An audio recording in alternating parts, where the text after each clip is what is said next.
ya tafi hanyar mu ta Madobi inda jagoransa yake idan ka je ranka sai ya ɓaci. Ba na jin sanata Rabi Kwankwaso a yanzu an ce je Kwankwaso zai je Kwankwaso saboda abin takaici da yadda na bi hanya.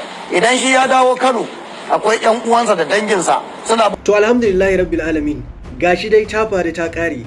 Wannan dai kowa ya san shi, kuma kowa ya san alakarsa da jam'iyyar APC, kowa ya san alakarsa da tsohuwar gwamnatin jihar Kano karkashin jagorancin Alankata Boy, kowa ya san wani mukami ya rike.